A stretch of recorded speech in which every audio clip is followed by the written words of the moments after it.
और अब उस सवाल के दस्तक जिसकी चर्चा लखनऊ से लेकर दिल्ली तक है। सवाल यह कि आखिर जाने क्या बात है। उत्तर प्रदेश के मुख्यमंत्री योगी आदित्यनाथ जबरदस्त एक्शन में हैं, निर्णयों को रिव्यू कर रहे हैं, भ्रष्टाचार के आरोपों पर कार्रवाई कर रहे हैं, जनता को भरोसा दे रहे हैं कि सुनवाई सबकी होगी। और इन सब के बीच अब से बस कुछ देर पहले उत्तर प्रदेश बीजेपी के अध्यक्ष भूपेंद्र चौधरी राष्ट्रीय अध्यक्ष जेपी नड्डा के साथ मुलाकात करने दिल्ली पहुंचे। इससे पहले आज शाम को 1 घंटे तक जेपी नड्डा से उत्तर प्रदेश के डिप्टी सीएम केशव प्रसाद मौर्य ने मुलाकात की है। जीत का यह सिलसिला जो 14, 17, 19, 22 पंचायत चुनाव, नगर निकाय चुनाव, उपचुनावों में बना रहा, यही मोमेंटम 2027 में भी बनेगा। यह हमारा संकल्प आज से होना चाहिए, आज से होना चाहिए। याद रखना 2027 तक क्या यही मोमेंटम बने रहने पर अब शंका है। जो मोमेंटम 2027 तक योगी आदित्यनाथ चाहते हैं, क्या उसमें रुकावट की राजनीतिक आशंका है। जहां केशव प्रसाद मौर्य कहते हैं सरकार से बड़ा संगठन है, दूसरे डिप्टी सीएम ब्रजेश पाठक योगी सरकार की हूटर हटाओ अभियान पर सवाल उठाते हैं। यूपी बीजेपी अध्यक्ष भूपेंद्र चौधरी कहते हैं कि कार्यकर्ता के सम्मान से समझौता नहीं हो सकता और सरकार में पिछड़ों को नौकरी के लिए अयोग्य करने का सवाल अनुप्रिया पटेल उठाती है और बुलडोजर मॉडल पर सवाल उठाते हैं संजय निषाद। तो पूछा जाने लगा, क्या उत्तर प्रदेश में घटी सीटों की वजह से योगी सरकार पर चिंता की लकीरें अपने ही बढ़ा रहे हैं। मैं सदा कहता था और आज इस प्रदेश कार्य समिति में मैं संगठन के वरिष्ठता हमारे देश के और प्रदेश के नेतृत्व के सामने कह रहा हूं, संगठन सरकार से बड़ा है।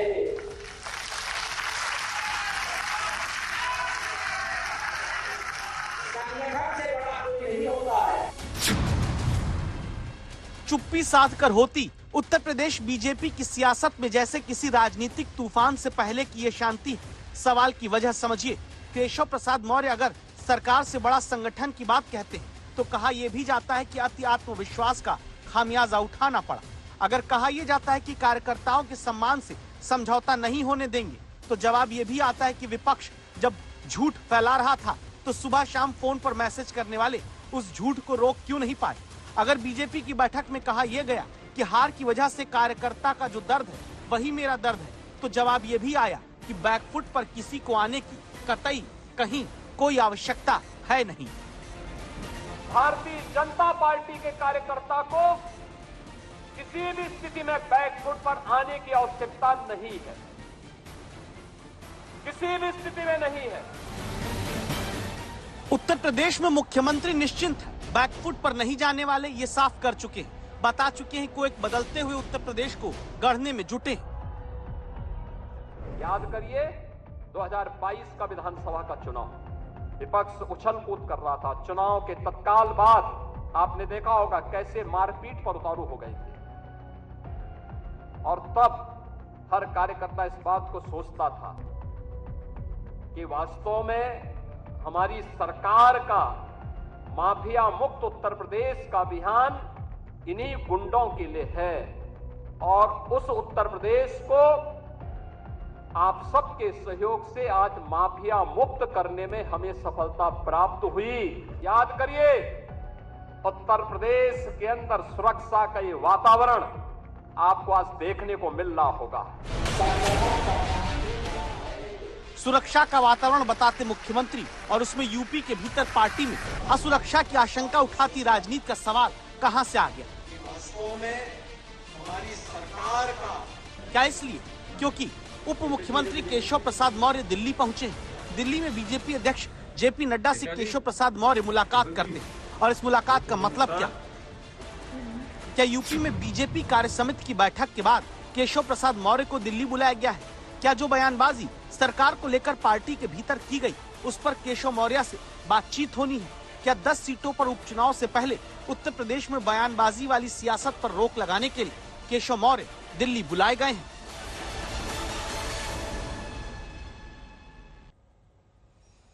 केशव प्रसाद मौर्य के दिल्ली आने के बीच उत्तर प्रदेश को लेकर चर्चा इसलिए भी बढ़ जाती है क्योंकि अब की बार उत्तर प्रदेश के बीजेपी अध्यक्ष भूपेंद्र चौधरी भी बीजेपी अध्यक्ष जेपी नड्डा से मुलाकात करते हैं।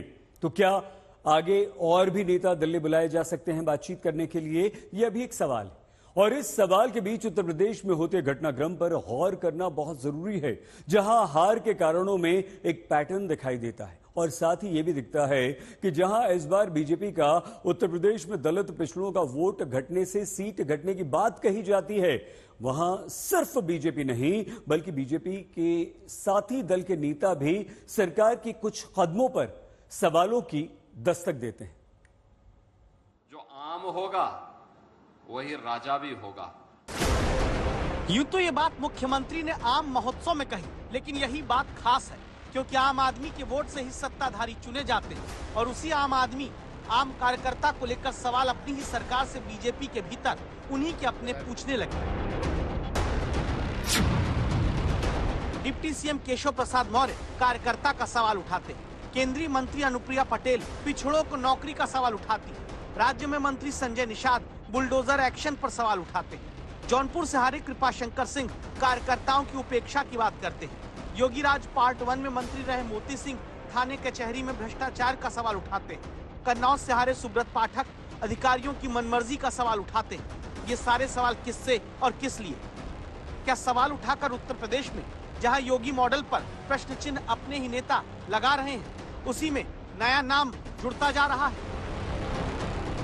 मिर्जापुर के विधायक हैं रत्नाकर मिश्रा, जो अब कहते हैं कि अधिकारी मिर्जापुर के मनबड़ हो गए। कहना नहीं चाहिए, इसमें हमारे अधिकारी लोग फेल करने में लगे हैं। आज विंध्याचल में कार्यक्रम हुआ, मुझे कहने में कोई गुजार नहीं है, अधिकारी लोग इस समय मिर्जापुर के मनमाने हो चुके हैं। मुझे सदन में भी इसको आवाज उठाना है, पूर्ण रूप हो चुके। मुझे मेरे बगल में 200 मीटर दूर हो रहा है, मुझे 8 बजे रात आदेश दिया जा रहा है कि आपको आना है। इस हिसाब से अधिकारी लोग कर रहे हैं। अब ये नहीं चलेगा। जनप्रतिनिधियों का और कार्यकर्ताओं का अगर अपेक्षा करेंगे, अब आप लोगों का भला नहीं होगा। मैं इसके लिए मैं बात करेंगे, ये आप लोग ठीक नहीं कर रहे हैं। जय मां विंध्यवासिनी। मिर्जापुर के बीजेपी विधायक को लगता है कि उनकी ही सरकार में अधिकारी मनमर्जी के इतने मालिक हो गए कि जनप्रतिनिधि का सम्मान करना भूल गए। तो क्या ऐसे ही सवाल भीतर ही भीतर बीजेपी में सुलगते रहे, जिसका नतीजा है कि यूपी में बड़ी हार बीजेपी को लोकसभा चुनाव में झेलनी पड़ी और उसकी वजह अधिकारियों का बेलगाम होना भी माना गया। जैसे कन्नौज से हारे सुब्रत पाठक का बयान सुनिए।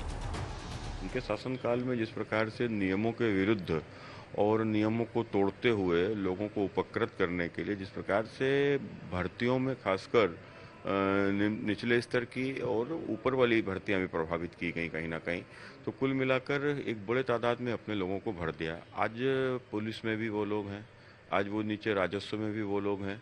वो जानबूझकर कहीं ना कहीं इस प्रकार से कि सरकार की छवि खराब हो और भारतीय जनता पार्टी के कार्यकर्ता का उत्साह ढीला हो और उसका उत्पीड़न करते हैं।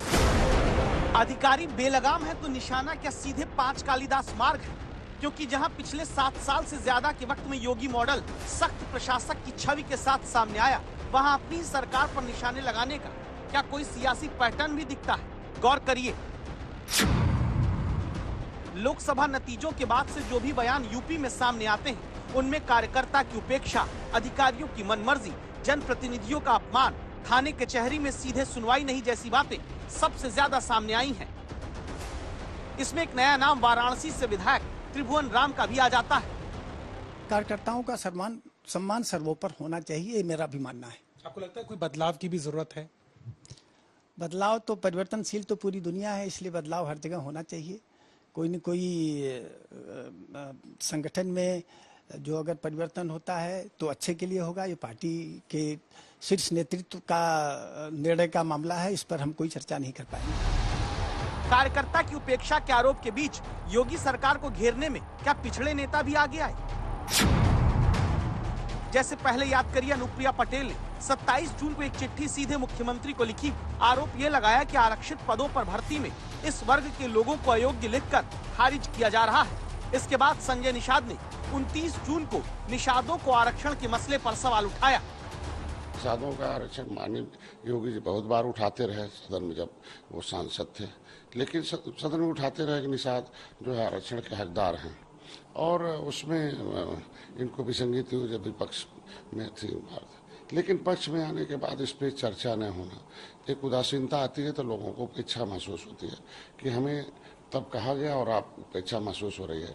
तो ऐसे में भी निषाद जिस जोश खरोश के साथ पहले 2019-2022 में वोट दिया, 2024 में उदासीन रहा नहीं। कुछ लोगों ने इस आरक्षण के मुद्दे पर नहीं चर्चा होनी चाहिए। फिर यही संजय निषाद गरीबों के घर पर उत्तर प्रदेश में चलते बुलडोजर का सवाल उठाकर कहने लगे कि जिनका घर टूटेगा वो वोट कैसे देंगे।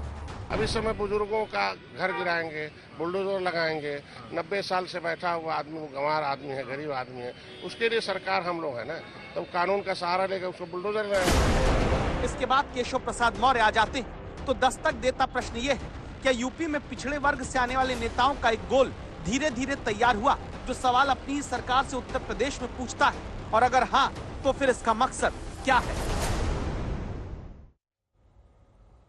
राजनीतिक चर्चा एक तरफ, दिल्ली तक नेताओं की दौड़ भाग एक तरफ, और तब उत्तर प्रदेश के मुख्यमंत्री योगी आदित्यनाथ लगातार एक्शन में हैं, बड़े बड़े निर्णय ले रहे हैं। और तभी तो उत्तर प्रदेश के मुख्य सचिव से मुलाकात के बाद शिक्षकों के लिए राहत भरी खबर उत्तर प्रदेश से आई।